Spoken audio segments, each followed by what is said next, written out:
Sarah Martinez was elbow-deep in orange slices and juice boxes when the first F-35 Lightning screamed overhead at 0947 hours, rattling the windows of Jefferson Elementary's cafeteria and sending every parent except one diving for cover.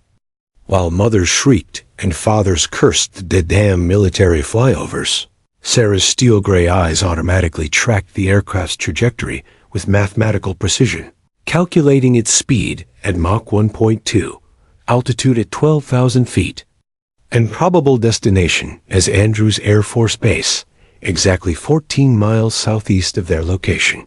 The pilot was showing off pulling unnecessary Gs in a climb that served no tactical purpose except to announce his presence to every soul within a 20-mile radius. Rookie mistake. In her day, Sarah would have had him scrubbing toilets for a week for such unprofessional grandstanding.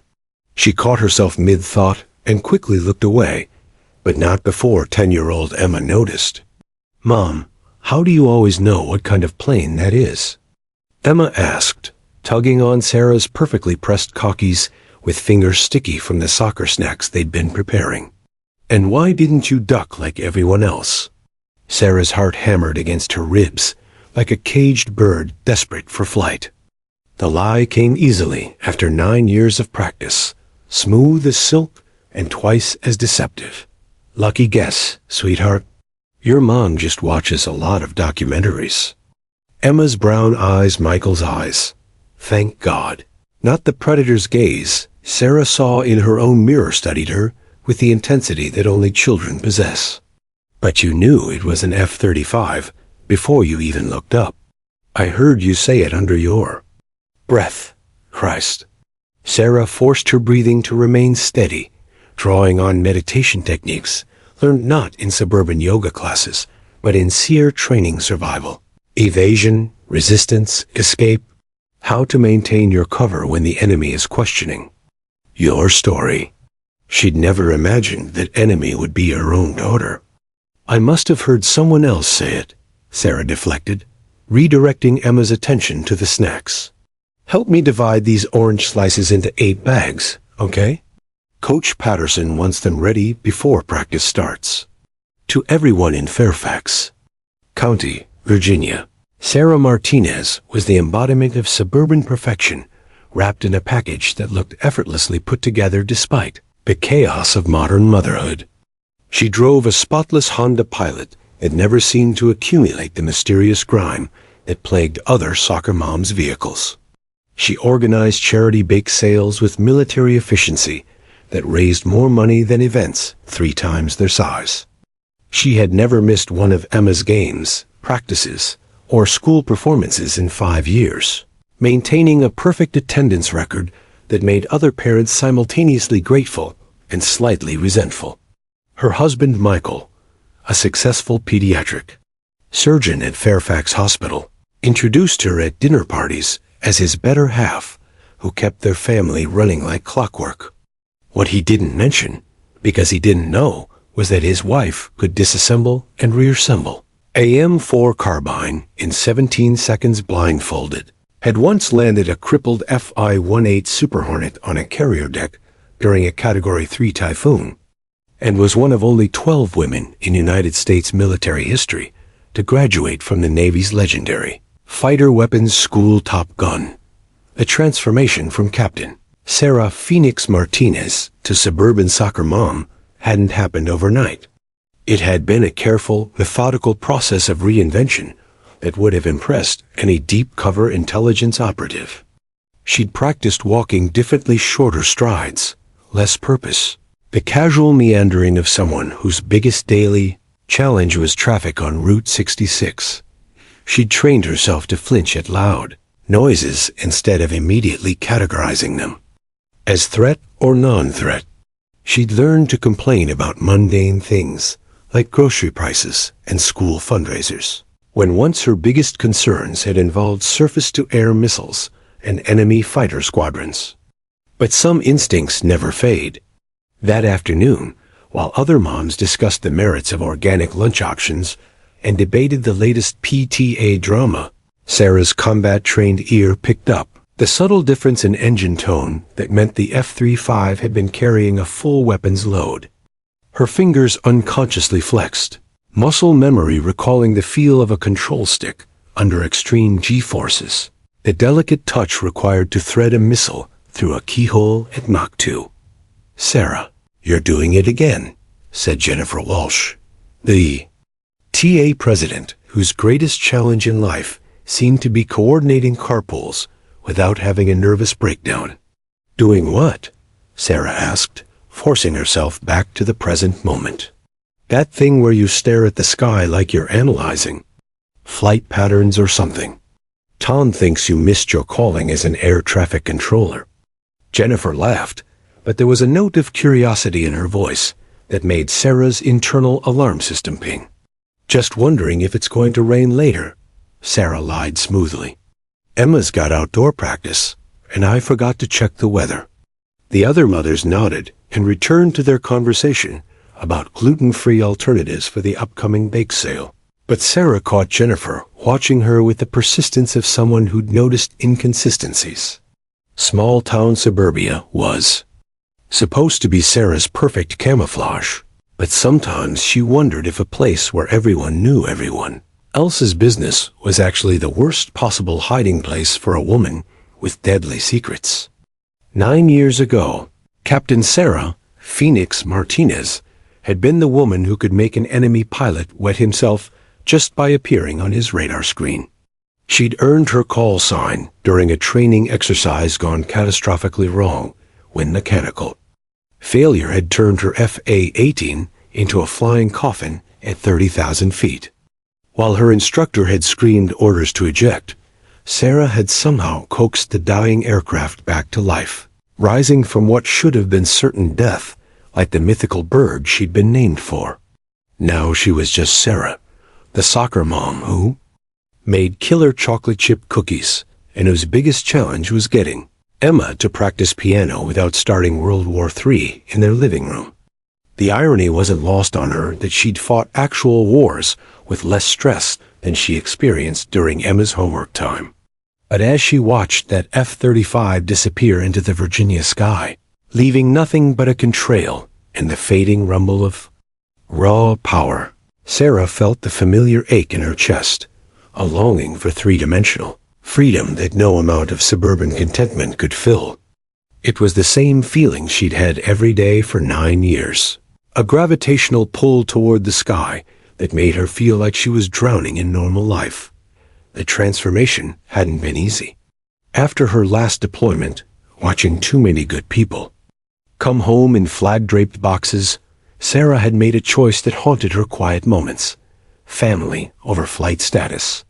She'd walked away from everything she'd trained for, everything she was naturally gifted at, everything that made her feel truly alive, to build a normal life with a good man who deserved better than half-truths and classified silences.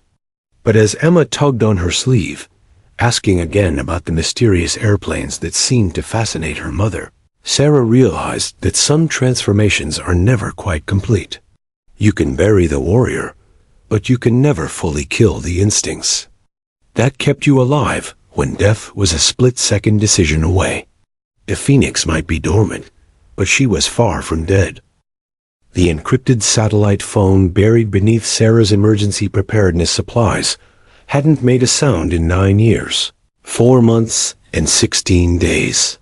She knew the exact count because she checked the battery every month without fail. A ritual Michael assumed was related to her obsessive emergency preparedness, another quirk of his wonderfully neurotic wife, who kept enough MREs in their basement to survive a nuclear winter. When it finally rang at 0347 hours on a Tuesday morning, Sarah was instantly awake before the second tone, her hand already reaching for the device with the reflexes of someone who'd spent years sleeping with one ear open in hostile territory. The sound was barely audible, a soft vibration more felt than heard, but it might as well have been a fire alarm, for how it jolted her nervous system into full combat readiness. "Phoenix, we have a problem," said a voice that made Sarah's blood freeze in her veins like liquid nitrogen. Commander Rebecca Viper Hayes, her former commanding officer, and the most dangerous woman Sarah had ever known, sounded older but no less lethal. The years had added gravel to her voice, but the steel underneath remained sharp enough cut glass. "How quickly can you get to Andrews?" Sarah sat up in bed with practiced silence, a skill learned from years of middle-of-the-night scrambles. That meant the difference between mission success and body bags. Michael continued sleeping peacefully beside her, his breathing deep and even, completely unaware that their carefully constructed suburban life was about to detonate like a cluster. Ma'am, I'm not sure you have the right number. Cut the civilian bullshit, Martinez." Viper's voice carried the same authority that had once made squadron commanders twice her age snap to attention. 3 hours ago, someone walked into Nellis Air Force Base using your old security codes that were supposed to be deader than disco. Someone who knows things that only 12 people in the world should know, including the exact frequency you're listening to right now.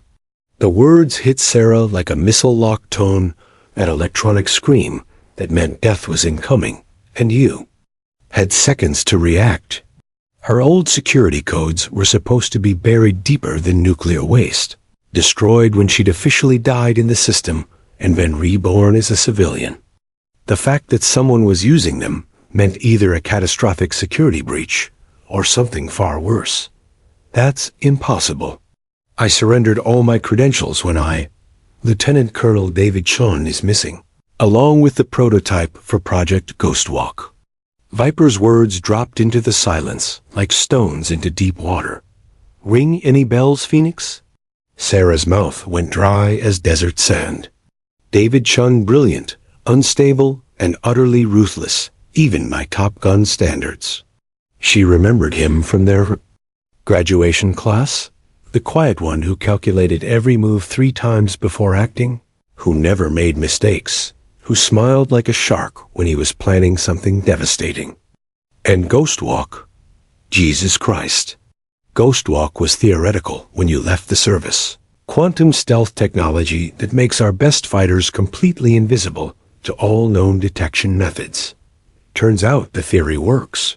Chun walked out of the most secure military installation in Nevada, carrying enough classified technology to shift the balance of global air power. And he did it using your credentials. Viper paused, letting the implications sink in. He's got a 12-hour head start, contacts in at least 3 hostile nations, and intimate knowledge of every classified aircraft program you ever touched. Sarah closed her eyes, her tactical mind already running threat assessments. Chun had always been brilliant, the kind of pilot who could calculate complex intercept courses in his head while pulling 8 Gs in a vertical climb. But there had been something else about him, something cold and calculating that had made even their instructors nervous. What's his target? That's what we need you to figure out. You trained with him, flew with him, know how his twisted mind works. We need someone who can think like Chun, someone who understands both the psychology and the technology well enough to predict his moves. Viper's voice took on an edge that could have etched glass. We need Phoenix back in the cockpit. I can't, Sarah whispered, looking at Michael sleeping peacefully beside her. At the framed photo on her nightstand, showing Emma's gap-toothed smile after winning her first soccer trophy. This was her real-life now school lunches and parent-teacher conferences, and worrying about whether her daughter was wearing enough sunscreen. My family. Chun knows where you live, Sarah. The use of her real name instead of her call sign sent ice water through her veins. He knows about Emma's school schedule, Michael's hospital rotation, your Tuesday yoga classes with the other desperate housewives. He knows you shop at the Whole Foods on Maple Avenue every Thursday at 10:30, that Emma has piano lessons on Wednesdays, that you drive the scenic route home because you can't stand sitting in traffic. Sarah's hands began to shake as the full horror of the situation crashed over her. How does he Because he's been watching you for months, maybe years. Building a complete psychological profile, learning every detail of your carefully constructed normal life. This isn't just about stolen technology. Phoenix, this is personal. Chun has been planning this operation, specifically around you. Viper's voice softened slightly, but the steel remained. This isn't a request. It's protective custody with a mission attached. You have 6 hours to report to Andrews, or we're sending a full extraction team to collect you and your family. The line went dead, leaving Sarah staring at the phone. Like it might bite her. David shunned the man who'd once told her over beers at the top gun bar that normal people were just targets waiting to be engaged. He'd meant it as a joke then, the kind of dark humor that kept combat pilots sane. Now it sounded like a threat against everything she'd built in her 9 years of hiding. Sarah slipped out of bed with ghost-silent footsteps and padded to the master bathroom, closing the door before turning on the light. In the mirror, she saw a woman she barely recognized, softer around the edges. Laugh lines instead of stress lines, the kind of gentle exhaustion that came from reading bedtime stories, instead of classified briefings. But underneath, barely visible unless you knew what to look for, the predator still lived. Behind the medicine cabinet, hidden in a compartment she'd built herself during their first week in the house, Sarah retrieved items she hadn't touched in years. Her Navy Cross, the medal she'd earned for actions that would remain classified until long after Emma had grandchildren of her own. Her Top Gun graduation photo, 24 of the most dangerous people on Earth, looking young and invincible, and completely unaware of how many of them wouldn't live to see 35. And finally, wrapped in an oiled cloth, a loaded Sig Sauer. P-320, the same sidearm she'd carried 3 combat deployments and hoped never to need again. The weight of the weapon in her hands brought back memories she'd spent 9 years trying to forget. The weight of responsibility, the clarity of purpose, the terrible beauty of being perfectly designed for a specific kind of violence. Sarah. Martinez, the soccer mom, had soft hands that smelled like Emma's shampoo and Michael's cologne. Captain Phoenix Martinez had hands that knew exactly how to kill efficiently and without hesitation. Looking in the mirror, Sarah saw the ghost of her former self staring back, older now, scarred by choices and compromises, but with the same steel-gray eyes that had once made enemy pilots change course just to avoid engaging her. The woman who had landed a burning aircraft on a carrier deck in a typhoon. The woman who had earned her call, signed by rising from the ashes of what should have been certain death. By dawn, Sarah Martinez, the soccer mom, would cease to exist, at least temporarily.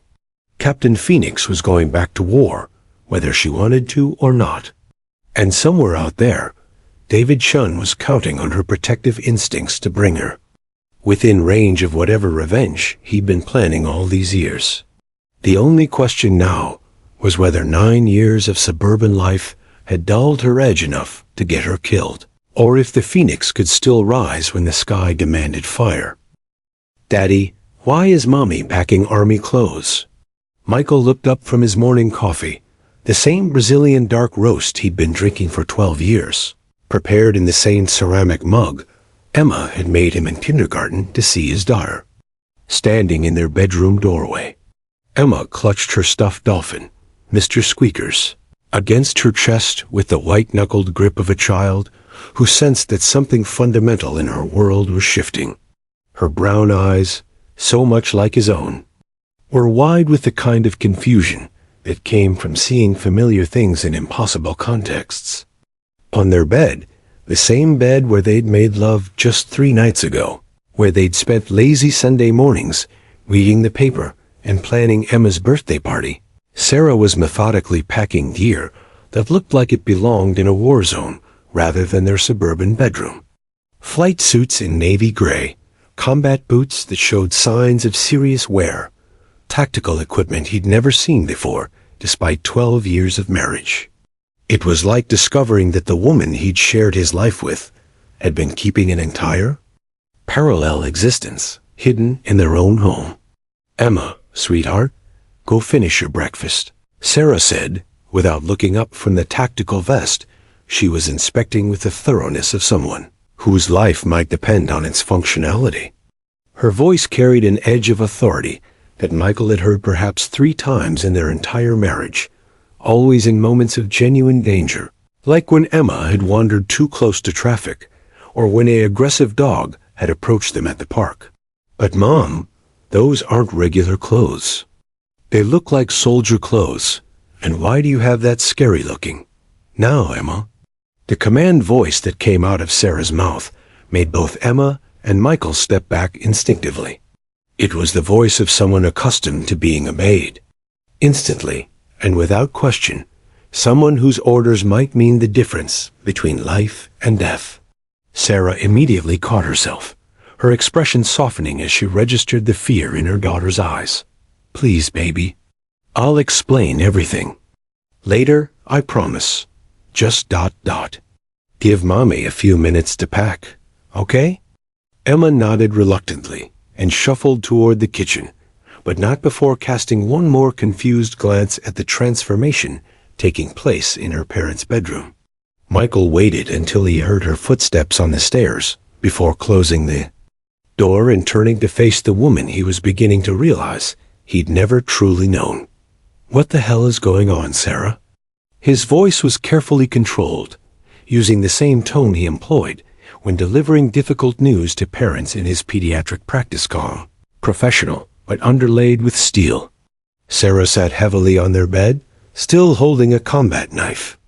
That gleamed with the kind of edge that spoke of professional maintenance and serious purpose.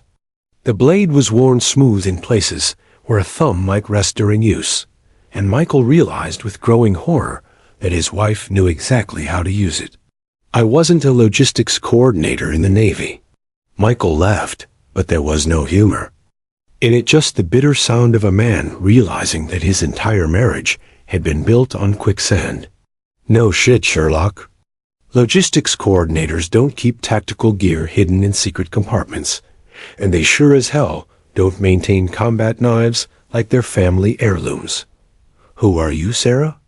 Who have I been sleeping next to for 12 years? The question hung in the air between them like a live grenade with the pin pulled. Sarah looked down at the knife in her hands, and for a moment, Michael saw something flicker across her features. Not guilt or shame, but the kind of bone-deep weariness that came from carrying secrets too heavy for one person to bear. "I was a fighter pilot," she said finally, her voice flat and emotionless, like she was reading from a mission briefing. "Naval aviator, Top Gun graduate, combat veteran of operations across 3 continents. I flew F-18 Super Hornets in situations that are still classified above your security clearance. I've killed more people than you've saved in your entire medical career, and I'm being recalled to active duty for a mission that I can't tell you about, in a location I can't name, for a duration that I honestly don't know." Michael stared at her as if she'd sprouted wings and claimed to be an angel of death. "This is insane. You're a soccer mom, Sarah. You get motion sick on roller coasters. You won't even kill spiders in the house because you say all life is precious. You cry during Disney movies, for Christ's sake." The motion sickness developed after I retired, something about my inner ear adjusting to life without constant G-forces. Sarah explained with the clinical precision of someone who'd been examined by flight surgeons. "The spiders." She stood, and, with a casual flick of her wrist, sent the combat knife spinning through the air. It embedded itself in their bedroom door with a soft thunk, quivering exactly where a man's heart would be if he were standing in the doorway. The throw had taken less than a second, executed with a kind of muscle memory that spoke of thousands of hours of practice. I don't kill spiders because I don't have to anymore. When you've taken human lives, stepping on insects feels ... disproportionate. The silence that followed was deafening. Michael walked over to the door and examined. The knife, noting how it had penetrated the solid oak to a depth that spoke of both precision and considerable force. The throw hadn't been lucky. It had been expertly calculated and flawlessly executed. How many other lies, Sarah? What else don't I know about the woman I married? Everything that matters between us is real, Sarah said desperately.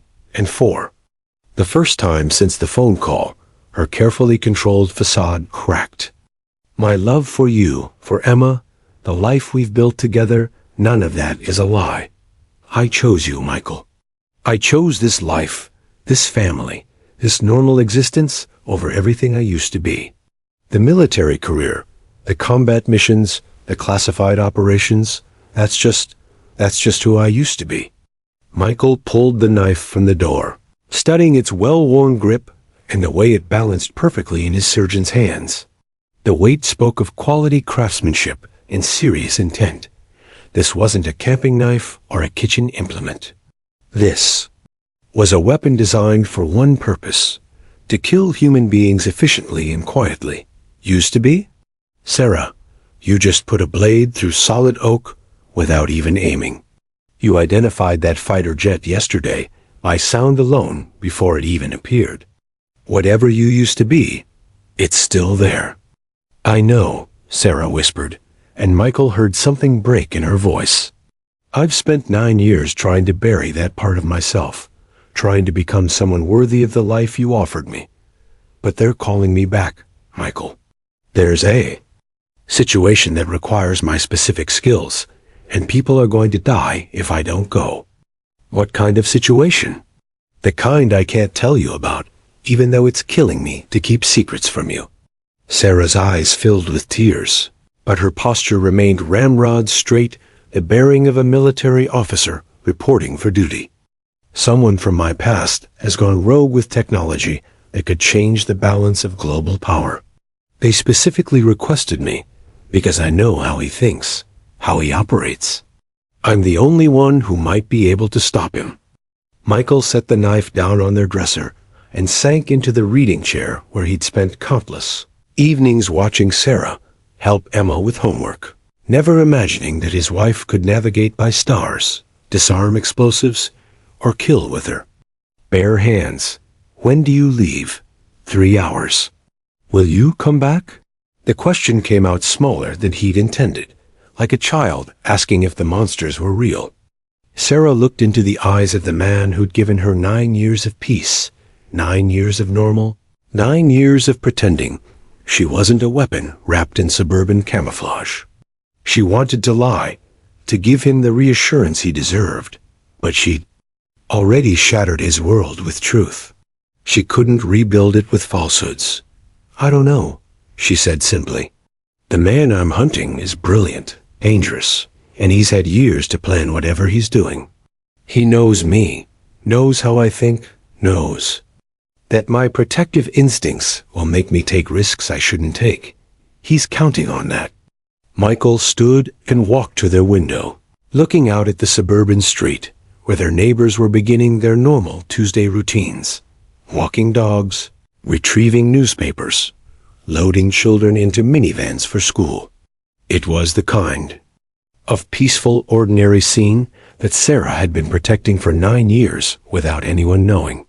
Sarah, he said finally, I fell in love with a woman who could parallel park a minivan with impossible precision, who never got lost even in cities she'd never visited, who could fix anything mechanical just by looking at it, and who woke up every morning ready to fight battles I couldn't even imagine.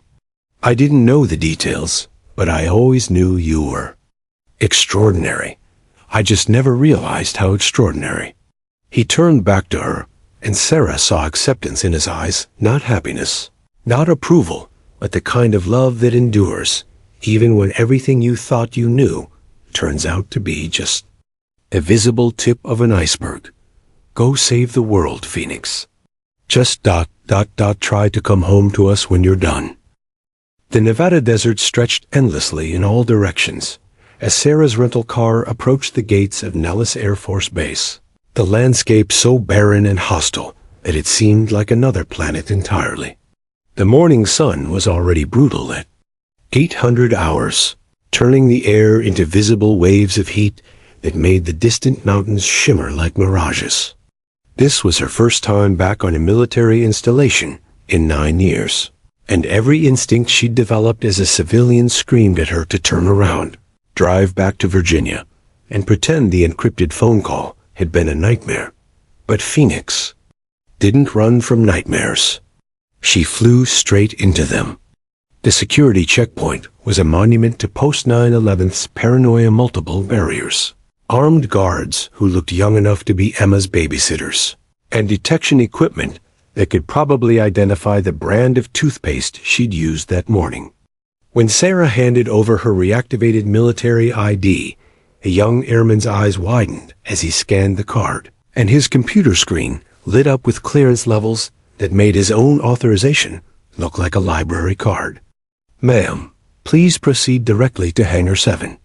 Colonel Patterson is waiting for you," the guard said, his voice carrying the kind of respect usually reserved for visiting generals or congressional delegations. "And Mom?" "Welcome back," Sarah nodded and drove through the base, muscle memory guiding her through streets she'd last traveled when Clinton was president, and the world seemed like a simpler place. Nellis looked exactly the same: functional concrete buildings baking under the desert sun, aircraft parked in precise rows like sleeping predators, and the constant background hum of jet engines that created a mechanical lullaby she'd never realized she'd missed. Hangar 7 loomed ahead like a cathedral dedicated to the religion of air superiority. As Sarah parked and walked toward the massive structure, her civilian clothes, khakis, and a polo shirt that screamed "Suburban Mom" felt like a costume that no longer fit. Every step brought back memories she'd spent years trying to suppress. The weight of a flight suit, the smell of jet fuel and hydraulic fluid, the electric anticipation that came before climbing into a machine designed to kill at supersonic speeds. Inside the hangar, the first thing that hit her wasn't the sight, but the sound, the distinctive whine of turbofan engines spooling up, a noise that bypassed her rational mind and spoke directly to something primal in her DNA. Then she saw it, an F-22 Raptor in full maintenance cycle, its angular surfaces drinking in the hangar's fluorescent lighting like a stealth sculpture crafted by aliens who understood physics in ways humans could only dream of. Well, if it isn't the Phoenix herself. Sarah turned to see Lieutenant Colonel Marcus Storm Rodriguez approaching with that cocky swagger that had once made her pulse race and her judgment falter in equal measure. Her former wingman looked older gray, threading through his black hair like silver wire, lines around his dark eyes that spoke of too many high-G maneuvers and sleepless nights spent planning missions in hostile airspace. But his smile was the same devastating grin that had gotten them both in trouble more times than she could count, back when they were young and bulletproof and convinced they'd live forever. "Storm," she said carefully, fighting the urge to fall into old patterns of banter and flirtation. "I heard you made Lieutenant Colonel. Congratulations." "Yeah, well, somebody had to stick around and keep the sky safe while you were playing." "House in suburbia." His tone was light, but Sarah caught the edge of hurt underneath, the wound that came from being left behind by someone who'd once meant everything. "How's married life treating you, Phoenix? Kids? Minivans? PTA meetings?" The questions felt like probes, testing whether the legendary Phoenix Martinez had been completely domesticated or if some trace of the warrior remained. Sarah straightened her spine, letting a hint of her old authority creep into her posture. "It's treating me fine, Storm, but I'm not here for a reunion." "What's the situation with Chun?" Storm's expression immediately sobered, the playful mask falling away to reveal the seasoned combat veteran underneath. He handed her a classified briefing folder marked with every warning label the government had invented, the kind of documentation that came with automatic prison sentences for unauthorized disclosure. "Chun didn't just steal Ghostwalk technology," Storm said as Sarah opened the folder. He killed 2 security guards and a civilian contractor on his way out, people who'd worked with him for years, people who trusted him. This isn't just about stolen technology anymore, Phoenix. It's about a man who's completely lost his moral compass. Sarah studied the surveillance photos and incident reports, her tactical mind automatically analyzing the evidence. The David Chun she remembered had been calculating and intense, but not cruel. The man in these photos looked like brilliance twisted into something dark and purposeful, someone who decided that the world had failed him and needed to be taught a lesson. He's not planning to sell the technology, she said after reviewing the intelligence reports, her combat instincts cutting through the speculation and confusion that seemed to have paralyzed the investigation. Look at these movement patterns, the equipment he requisitioned, the contacts he's made. This isn't a defection or a simple theft. What is it then? Sarah closed the folder, a cold certainty settling in her gut like a stone. Revenge. Chun thinks the military betrayed him, passed him over for promotion, forced him into early retirement, failed to recognize his brilliance. He's not trying to sell our secrets to enemies. He's planning to use them against us directly. Storm whistled low, a sound that managed to convey both admiration and dread. Jesus Christ, Phoenix. You figured that out in 5 minutes. The intelligence analysts have been working this case for 3 days and couldn't see the forest for the trees. That's because they're thinking like bureaucrats instead of pilots, Sarah replied, already shifting into the mental framework that had once made her one of the most feared combat aviators in the world. Chun's not acting like a traitor. He's acting like a warrior who believes his own side has become the enemy. As if summoned by her words, the F-22 Raptor in the hangar center seemed to pulse with predatory energy. Sarah walked toward it, her hands already remembering the feel of stick and throttle, the delicate touch required to control 40,000 pounds of thrust and advanced avionic systems that made her old. F-A-18 looked like a crop duster. Please, tell me that's my ride, she said, running her fingers along the aircraft's radar-absorbent coating. Storm grinned, the same reckless smile she remembered from a dozen dangerous missions when they'd been young and invincible, and partners in the deadly ballet of aerial combat. Phoenix, meet your new best friend. She's faster than anything you've ever flown, deadlier than a Swiss Army knife in a gunfight, and more temperamental than a thoroughbred racehorse. The F-22 makes your old Hornet look like a minivan. Sarah continued her walk-around inspection, her trained eyes cataloging every detail of the world's most advanced fighter aircraft. The Raptor was beautiful in the way that apex predators were beautiful, sleek, purposeful, and absolutely lethal. Every line had been designed for a single purpose: to kill enemy aircraft before they even knew they were being hunted. What's her combat load? Sarah asked, slipping into the technical jargon that had once been her native language. 8 AIM 120 AM Ramzia, 2 AIM-9 Sidewinders, and enough cannon rounds to ventilate a small building, Storm replied. Plus full electronic warfare suite, advanced radar that can track a Sparrow at 200 miles, and stealth capabilities that make her practically invisible to anything currently flying. Sarah nodded, her mind already running through combat scenarios and engagement profiles. But underneath the tactical planning, she felt something she hadn't experienced since Emma was born, the electric anticipation of returning to her true element. The suburban mother of Virginia was fading like morning mist, replaced by something harder and infinitely more dangerous.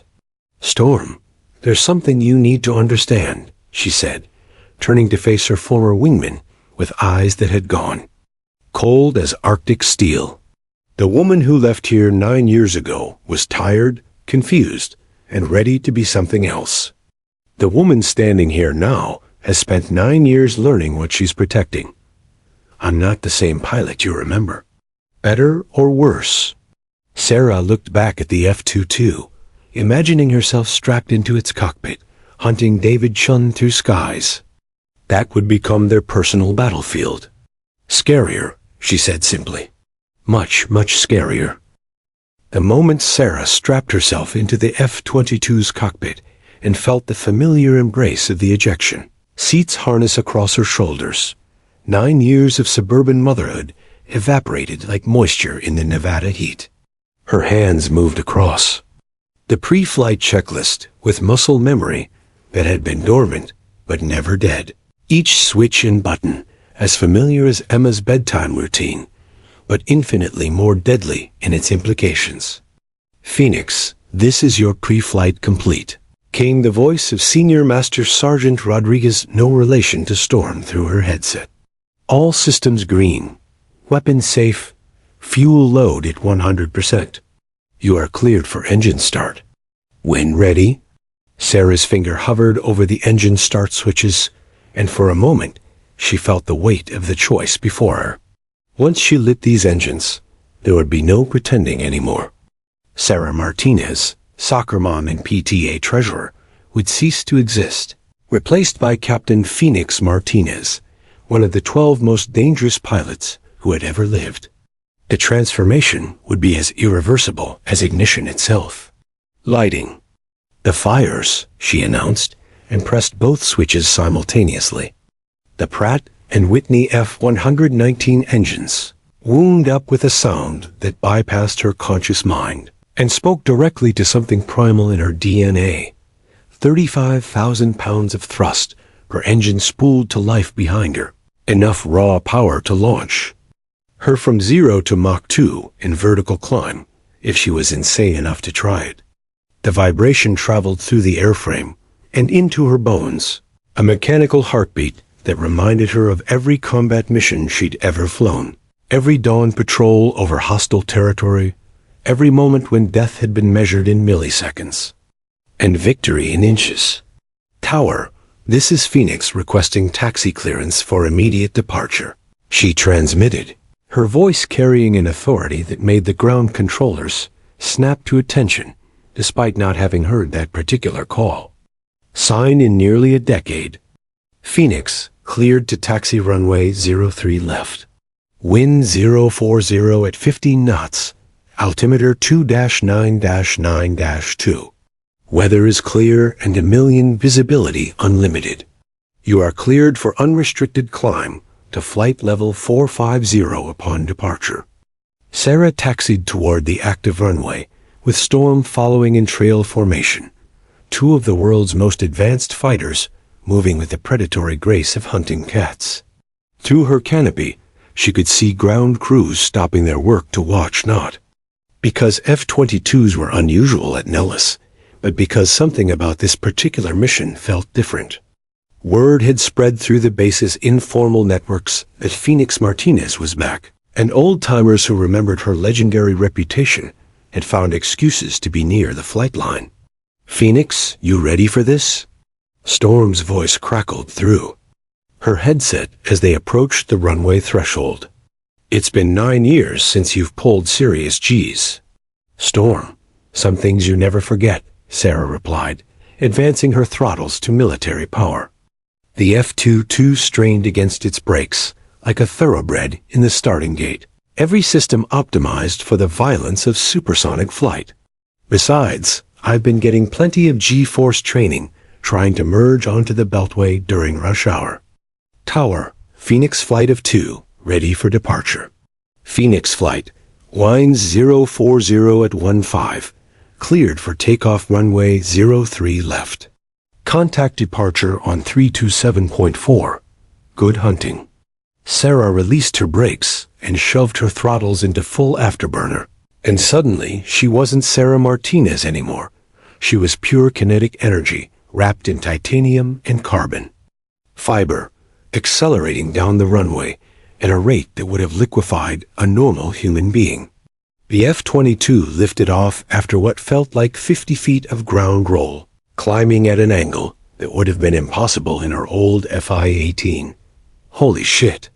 She breathed into her oxygen mask as the altimeter spun past 10,000 feet in what felt like seconds. "Phoenix, maintain radio discipline." Storm's voice carried a mixture of amusement and concern. "How are you feeling up there?" "Like I just remembered who I used to be," Sarah replied, rolling inverted at 20,000 feet just because she could, because the F-22 made such maneuvers, feel as natural as turning her head. The earth fell away beneath her like a discarded costume, and suddenly she wasn't a suburban mother worried about soccer schedules and piano recitals. She was Phoenix, apex predator of the sky, and the heavens themselves bent to her will. The flight manual said the F-22 could sustain 9 G-forces without structural damage. But Sarah had learned long ago that manuals were written by engineers who'd never been shot at. She pulled the aircraft into a vertical climb that would have torn the wings off lesser fighters, feeling the familiar compression of extreme acceleration as her blood tried to pool in her lower extremities. "Phoenix, your rate of climb is off the charts," came Storm's voice, tinged with the kind of professional admiration that pilots reserved for truly exceptional flying. "Are you trying to achieve orbit?" "Just getting reacquainted," Sarah replied, leveling off at 35,000 feet and scanning her instruments. Every system was functioning perfectly, responding to her inputs with a precision that made her old Hornet seem crude by comparison. The F-22 didn't just fly a thought, anticipating her intentions and translating them into physics-defying reality. "All right, Phoenix, let's see what you remember about advanced tactics," Storm said, his F-22 sliding into formation beside her. "Go active stealth and show me some of that legendary Phoenix magic." Sarah activated the F-22's stealth systems and watched as every detection device in Nevada suddenly forgot she existed. The aircraft didn't just avoid radar, it became a ghost, invisible to every electronic eye that might be watching. It was like being granted supernatural powers, the ability to move unseen through hostile airspace, like a predator stalking prey. "This is how Chun plans to do it," she said, understanding flooding through her tactical consciousness like a dam breaking.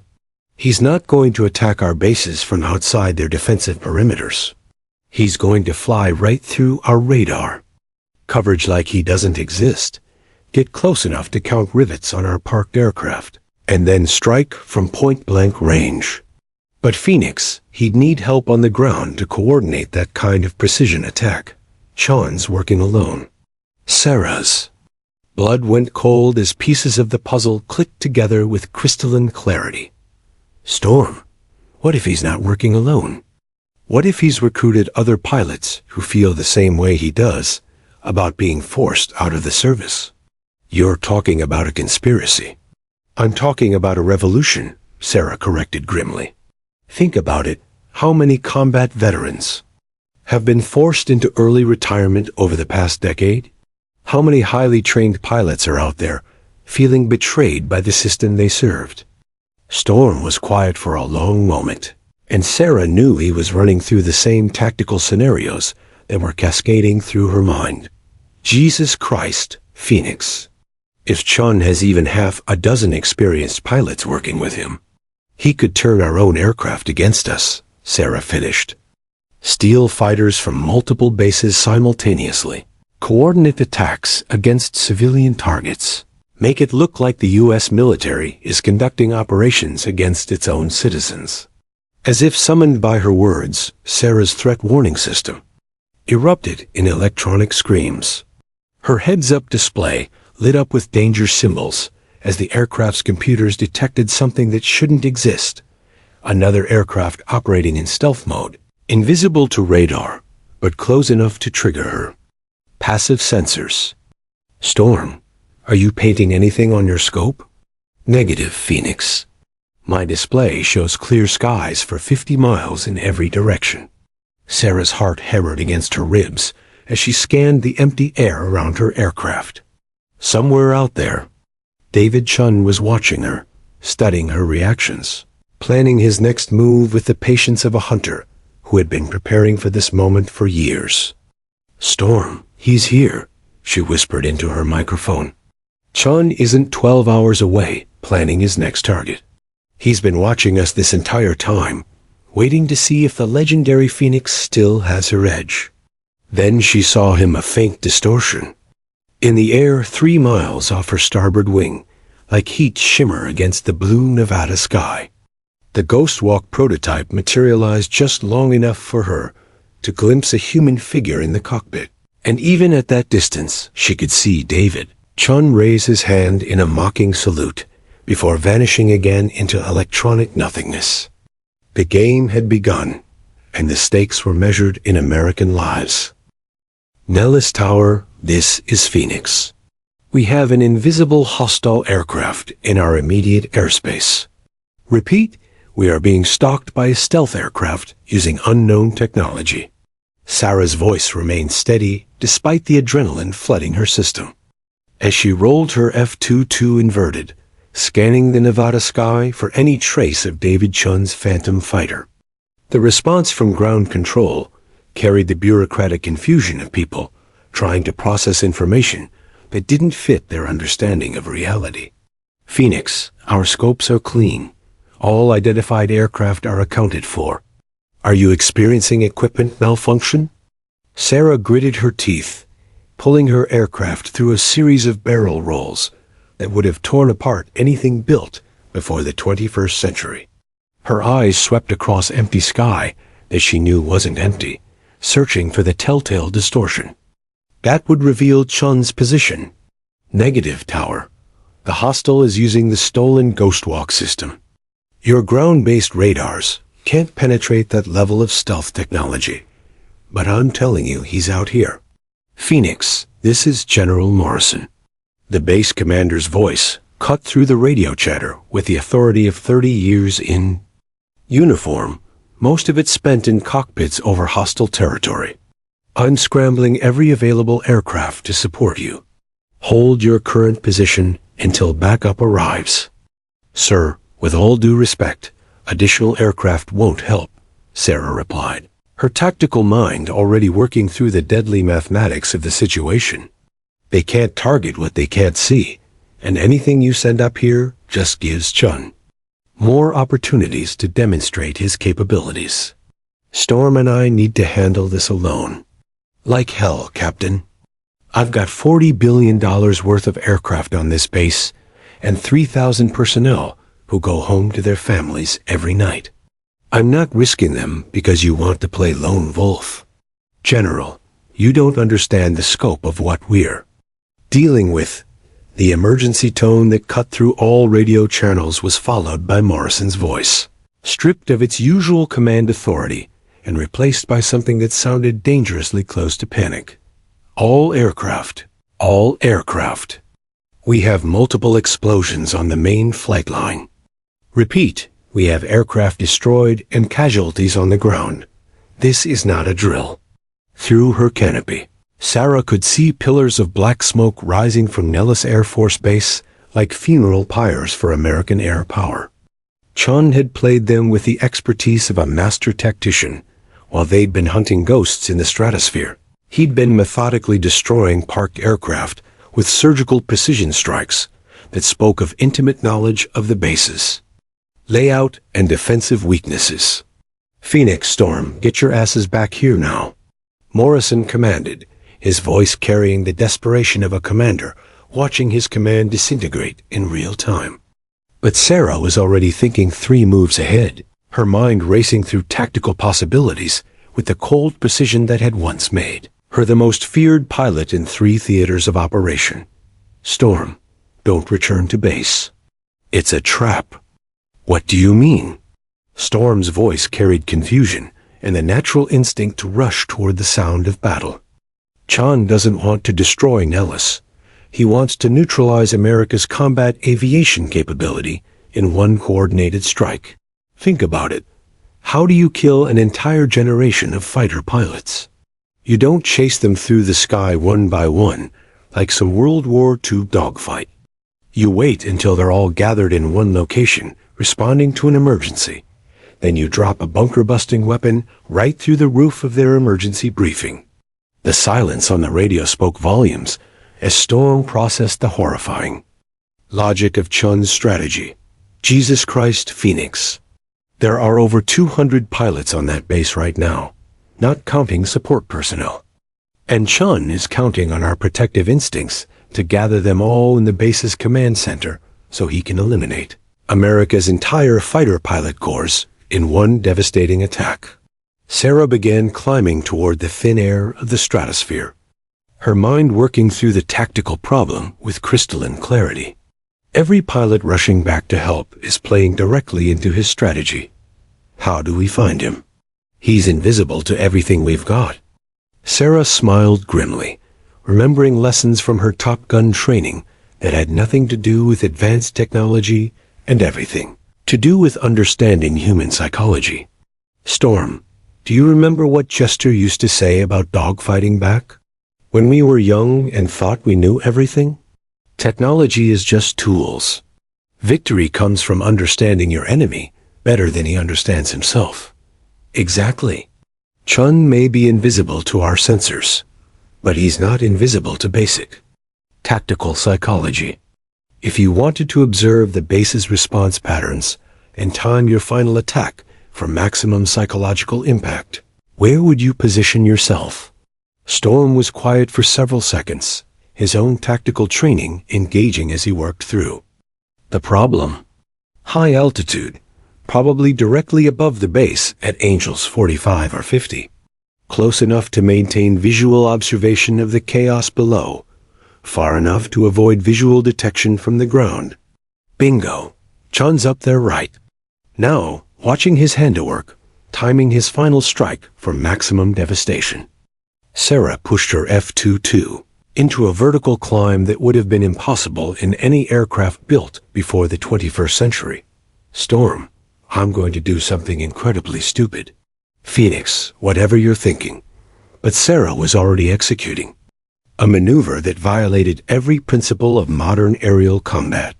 At 40,000 feet, she systematically shut down every electronic system on her aircraft radar, communications, even her heads-up display. The F-22's cockpit went dark, except for basic flight instruments, leaving her flying on instinct and visual references alone. In the sudden electronic silence, she became as invisible as Chun himself. The risk was enormous. Without her radar warning receivers, she'd have no advance notice of incoming missiles. Without her threat detection systems, she'd be flying blind into a confrontation with one of the most dangerous pilots alive. But she'd also negated Chun's primary advantage. He could no longer track her electronically any better than she could track him. Now it was a fair fight, decided by skill and instinct rather than technology. At 45,000 feet, in the thin air where the sky began to fade from blue to black, Sarah spotted what she was looking for, a faint distortion against the high-altitude haze, like heat shimmer on a desert highway. The Ghost Walk system could fool radar and infrared sensors with electronic wizardry, but it couldn't quite defeat the human eye under perfect lighting conditions. Sarah armed her AIM-12 OMRA missiles and painted Chun's position with her targeting laser. For just a moment, the Ghost became solid as her weapon system achieved lock-on, the familiar tone in her headset confirming what her eyes had detected. Then David Chun's voice filled her headset, somehow having penetrated her secured communications frequency with technology that shouldn't have existed. "Hello, Phoenix. I was wondering when you'd remember how to hunt, instead of just flying around like a tourist." "Hello, David," Sarah replied, keeping her targeting laser locked on his aircraft's position. "Nice light show you put on down there. I'm guessing those were unmanned drones, loaded with explosives rather than actual stolen fighters?" Chun's laughter carried a bitter edge that spoke of years of resentment and careful planning. "Very good. I needed to test both your response times and your tactical thinking. I must say, I'm impressed that you saw through the deception so quickly. What's the real target, David? What are you actually after?" "Justice, Phoenix. Pure, Simple justice for everyone the system has discarded. Chun's aircraft began maneuvering in a lazy circle, like a shark testing its prey. Did you really think you could just walk away from who you are? Did you honestly believe you could play house in suburbia and pretend the warrior inside you would just die of neglect? Sarah kept her weapons trained on Chun's ghostly fighter while her mind raced through tactical options. I tried, David. I tried to build something normal, something good. Normal? Chun's voice turned venomous. We're not normal, Phoenix. We're apex predators, born to hunt in 3 dimensions at supersonic speeds. The only difference between us is that I've accepted what we are, while you've been living a lie that would have killed you slowly if I hadn't forced this confrontation. The difference between us, Sarah said coldly, is that I learned there's more to life than the thrill of the hunt. I found something worth protecting. Really? Then why are you up here instead of down there protecting it? Why did you leave your perfect suburban family to come hunting me in the stratosphere? Chun's aircraft materialized directly behind her, close enough that she could see his face through the canopy, close enough to read the madness in his eyes.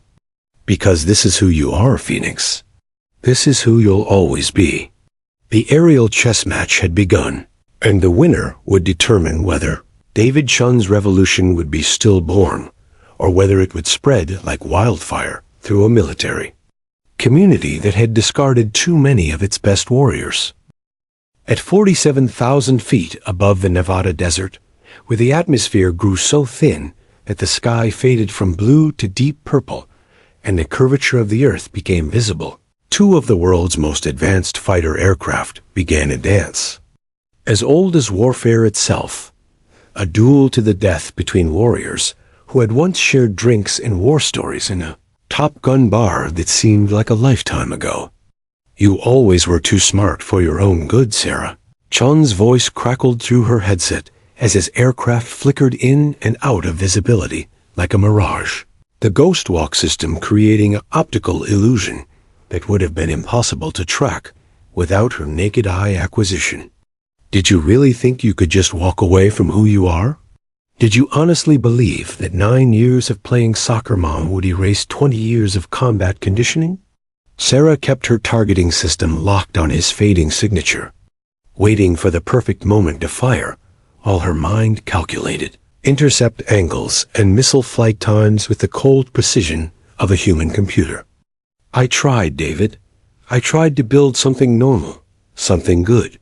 I tried to become someone worthy of the life Michael offered me. Worthy? Chun's laugh carried the bitter edge of a man who had spent years nurturing his resentment like a carefully tended garden. You were already worthy, Phoenix. You were one of the 12 most dangerous people on Earth, and you traded that for carpools and parent-teacher conferences. Do you have any idea how many good people died because you weren't there to cover their 6?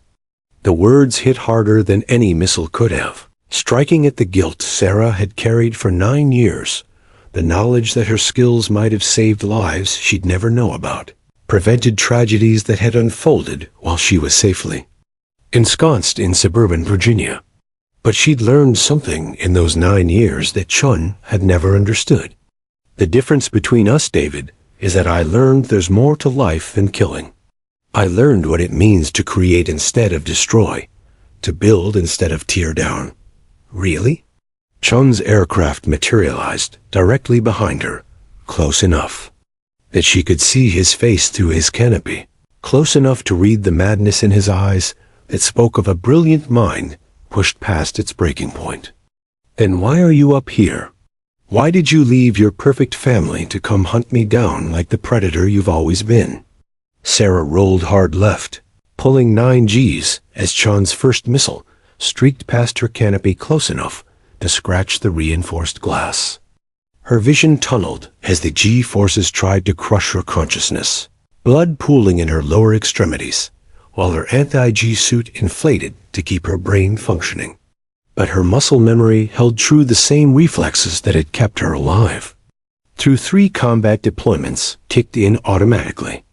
Because good people need protecting from people like you, she managed through gritted teeth as she came out of the role directly behind Chun, her targeting system screaming as it achieved. Lock on. She fired 2 AIM-120 AMRAMs, but Chun was already gone, vanishing into electronic nothingness, just as the missiles reached his last known position. The weapons continued into empty air, while Chun reappeared 3 miles away, lining up for another attack run with the patience of a hunter who had been preparing for this moment for years. People like me? Chun's voice turned venomous, carrying years of accumulated bitterness and professional frustration. I gave 22 years of my life to this country, Phoenix. 22 years of following orders without question, of being a perfect weapon, of sacrificing everything personal for the mission. And what did I get for my devotion? A forced retirement, because I had the audacity to question orders that got good people killed for political reasons. Sarah understood then that this wasn't just about revenge. It was about validation. Chun needed to prove that the system that had discarded him was wrong, that he was still the superior warrior he'd always believed himself to be. This duel was as much about his damaged ego as it was about any grand plan for revolution. David, you're right about one thing. The system failed you. It failed a lot of us. But destroying everything isn't going to fix the problem. Not destroy, Phoenix, rebuild. Show the world what happens when you discard your best weapons.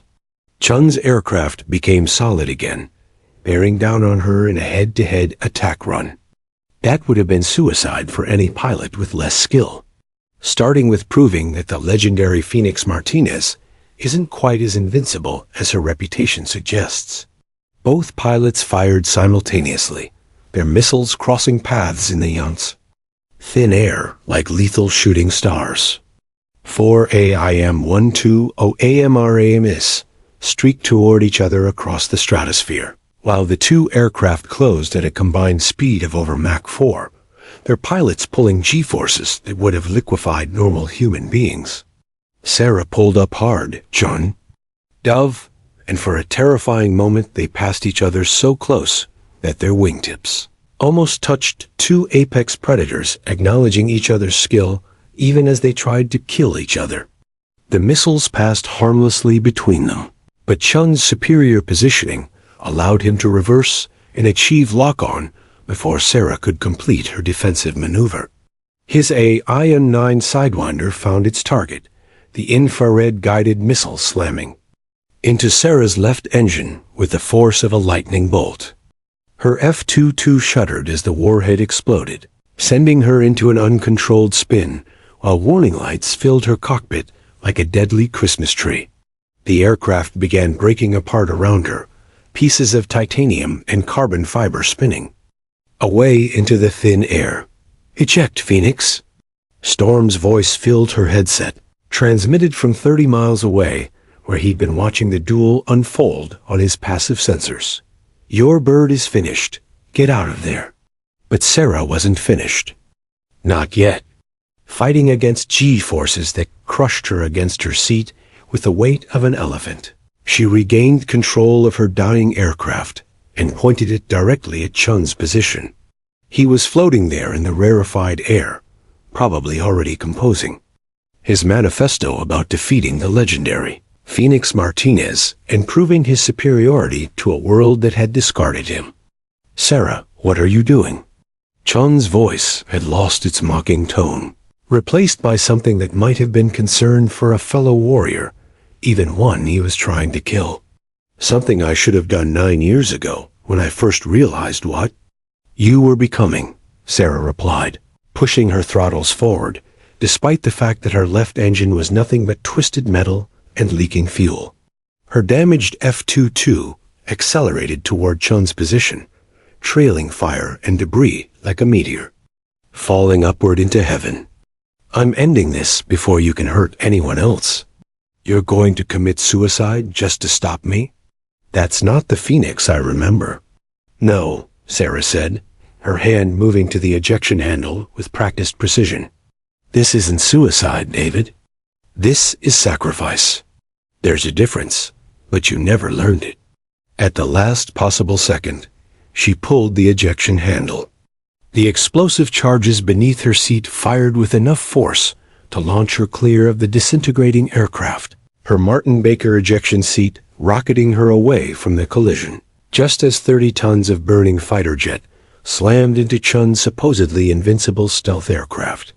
The explosion at 47,000 feet was visible from 50 miles away, lighting up the Nevada sky like a second sun as two of the world's most advanced aircraft vaporized in a fireball that marked the end of David Chun's revolution before it could truly begin. Pieces of debris rained down through the thin air like metallic snow, the scattered remains of $40 billion worth of military technology and one man's twisted dream of validation. As Sarah floated down through the stratosphere under her parachute, watching the burning fragments fall toward the desert floor below, she realized something profound about the difference between the woman who had left the sky 9 years ago and the one who was returning to Earth now. She hadn't just risen from the ashes this time, she had become the fire itself, burning away everything that threatened the life she'd chosen to protect. The Phoenix had returned to the sky one final time, not to destroy, but to ensure that others could continue to build, to love, to create the kind of normal, beautiful life that was worth any sacrifice to preserve. 23 days later, Sarah sat in her Fairfax kitchen at 0630 hours, officially debriefed, officially decorated, and officially invisible again. The morning light filtered through windows that looked out on the same suburban street where her neighbors were beginning their Tuesday routines, walking dogs, retrieving newspapers, loading children into minivans for school, completely unaware that the woman making coffee 3 houses down had prevented a domestic terrorist attack that could have triggered a civil war. The Navy Cross in her jewelry box now had a companion, a classified commendation, signed by the president himself, that she could never show to anyone, for a mission that had never officially happened. The newspapers had reported a training accident at Nellis Air Force Base involving 2 experimental aircraft. The families of the security guards Chun had killed received flag-draped coffins and carefully crafted stories about mechanical failures and heroic attempts to prevent greater tragedy. The truth would remain classified for the next 50 years, buried in files so deep that historians in 2075 might still be debating what really happened in the Nevada sky on that Tuesday morning. Sarah's hands, which had once guided missiles, with lethal precision, now wrapped around a coffee mug painted with Emma's handprints from 2nd grade.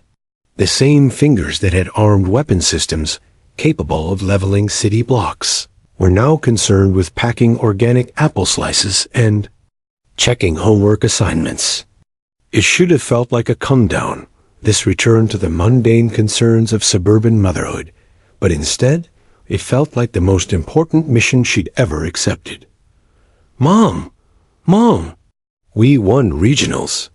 Emma burst through the kitchen door in her soccer uniform, grass-stained and glowing with the kind of victory that only 10-year-olds could properly appreciate. "Did you see my assist in the second half?" Coach Williams said it was one of the best plays he's seen all season. "I saw it, sweetheart," Sarah lied smoothly, the deception coming as easily as breathing after 9 years of practice. She'd been in a Pentagon sub-basement during Emma's game, listening to intelligence analysts explain how they'd contained the remaining cells of Chun's broken wing society, how his death had scattered his sympathizers back into obscurity like roaches.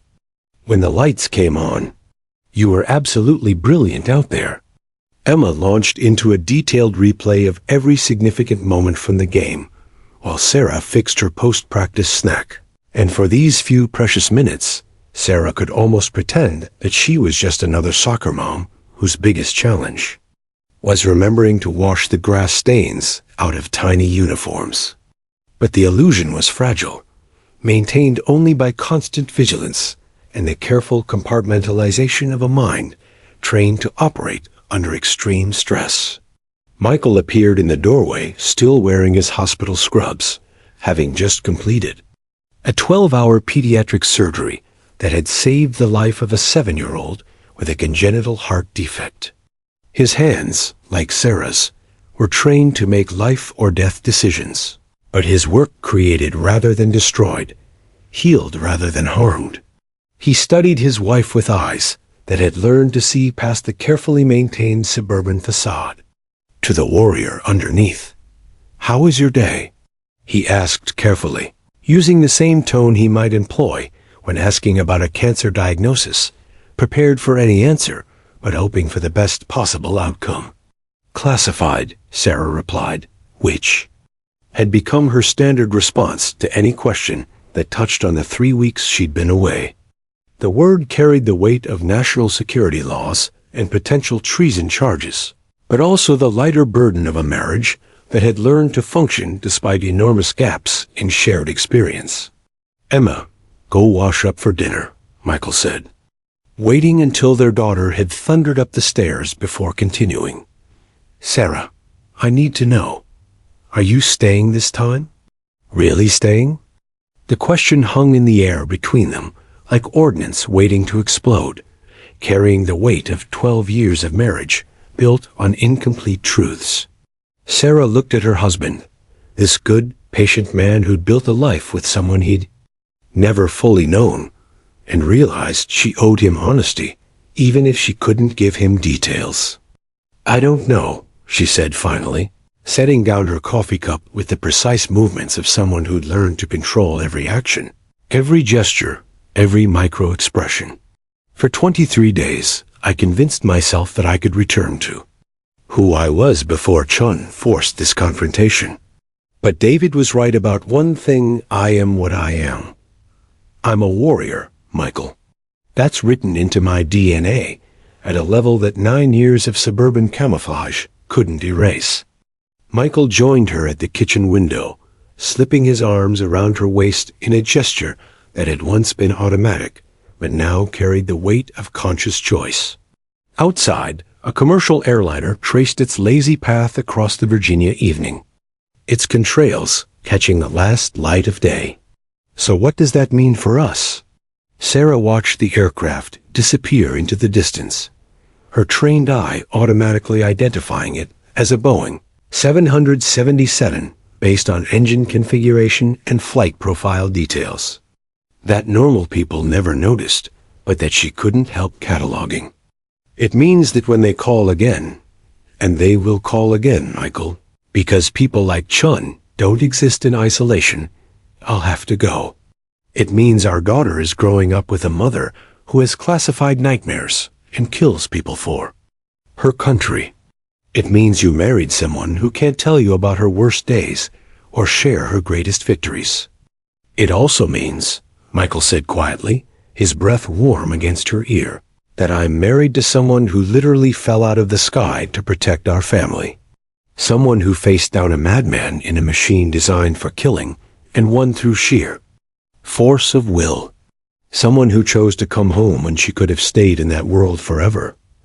How can you be okay with this? How can you accept that your wife is essentially a government-sanctioned killer who happens to bake excellent chocolate chip cookies?" Michael turned her to face him, his surgeon's hands gentle but steady as they framed her face. "Because 3 weeks ago, some brilliant psychopath was planning to turn American military aircraft against American civilians, and my wife stopped him. Because every day, there are people out there who want to hurt Emma, hurt our neighbors, hurt innocent people, who just want to live their lives in peace. And they can't do it because people like you stand in their way."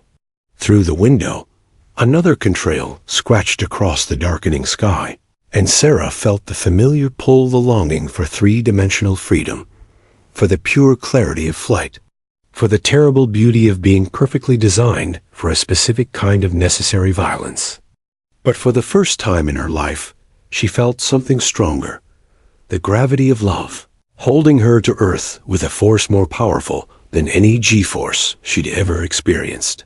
"The phone might ring again," she warned, thinking of the encrypted satellite device still hidden in their emergency supplies, still checking for messages from a world that would never fully release its claim on her. And when it does, Phoenix will answer, Michael said, using her call sign with a mixture of pride and resignation that spoke of hard-won acceptance. But until then, you're Sarah Martinez, soccer mom extraordinaire, and the woman who makes our house a home. Think you can handle both identities? Sarah smiled, watching Emma chase fireflies in their backyard, while somewhere above them, invisible guardians maintained their eternal watch over American skies. The lights of their neighbors' homes created a constellation of ordinary miracles families, gathering for dinner, children being tucked into bed, couples sharing the mundane intimacies that made life worth protecting.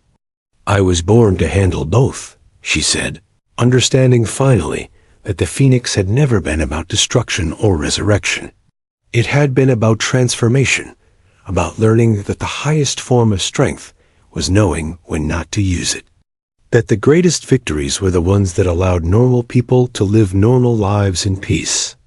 As night fell over Fairfax, Virginia, Sarah Martinez settled into her dual existence suburban mother by day, legendary pilot when duty called. The warrior and the woman had finally learned to coexist, not in conflict but in harmony, each identity strengthening the other.